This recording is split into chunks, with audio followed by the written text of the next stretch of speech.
All right, now it's time to go to the crypto space and see what's happening there. Doesn't look like the sentiments are any different from what's going on in other markets. After all, the reality hits everyone and hits every market as the dollar increases in value. Markets like the crypto go the other way. Gold, oil, they go the other way. So the market is still in extreme fear, and we see that the number this morning is 23, so it's still extreme fear. Not a lot has changed. In fact, it seems like the market is even going down even more than before. And then if we look at the market cap, we see it's also dropped by almost 2% at $916.99 billion. 24-hour volume also dropped almost 5%. Where do we get sucker here? We're looking for sucker at 67.88 billion. Bitcoin dominance is also down. Yesterday, at least we had 39, but now it's 38.38, and that's down 0.24%. And then when we look at the price of Bitcoin, there you go. 18,861.28, and that's down more than 2%, 2.39%, and 24-hour volume also is 35.19. We see the price of Ethereum. There you go. We're looking for sucker. Everything is minus 1,326.70. 24-hour volume 14.30 billion. And then we have Olumide Adesina now joining us. Hi, Olumide. Good morning. Good morning, Olumide.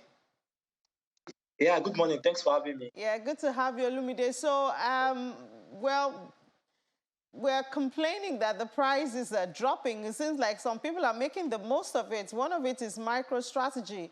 They got 301 Bitcoin yesterday to increase their stock to 130,000. But already books say that they're losing on the book. They've lost about $1 billion. You know, so is this, I don't know, what strategy do you see here from Michael Saylor?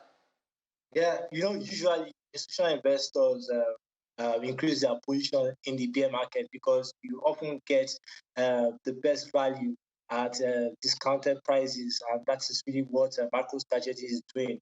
But it's fair to say the crypto market is in troubled waters.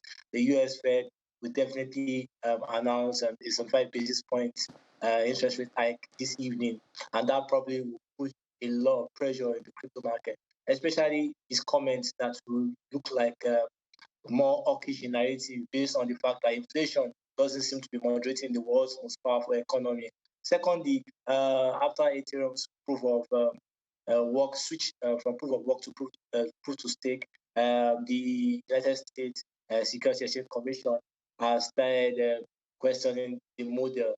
And one of the recent reports are that it's saying that Ethereum might likely be classified as a security on the fact that jurisdiction and the business model where validators instead of miners control the ecosystem. That also weighed on the crypto market. So the sell-offs has really been a matter of how long will it last. But right now, it's very unlikely for us to see Bitcoin staying above the $20,000 in the near term, except we see the US Fed sounding dovish after the interest rate hike decision. So we can expect that institutional buyers, such as MicroStrategy, will keep at this, knowing that they are long-term, and then individuals can take a back seat for now.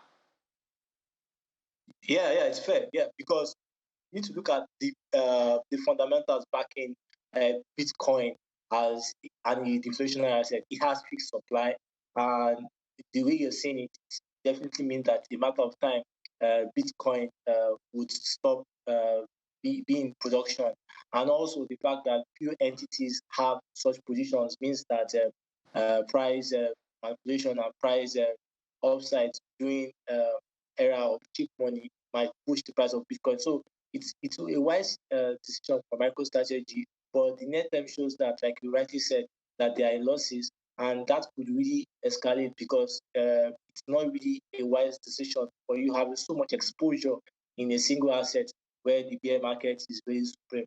But like they say, those that take the risk usually get the most of the reward. But right now, the market is really punishing risk takers, right?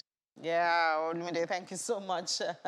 Well, I guess as you have said, it's only those who have the heart to take the risk that can make the money. So Yeah. investors should take the. Thank you so much. Enjoy the rest of your day. Just before we go, can we see the top alts by market cap and see there? So it's the reality of our time. I don't know how XRP managed to get out and went up by more than 5%, but obviously all eyes are looking out for that rate hike, which is expected, and we know once that goes up, even before it goes up, the dollar gains, the market falls, and that's the trend that we've been seeing. But that's it on the program. Thank you so much for being a part of today's episode, the midweek edition of Business Morning. We'll have tomorrow again, and then we have Friday. But I'll see you at 1:30 for Business Incorporated. We'll give you an update from the world of business. Do join me then. I'm Ini John Mekwa.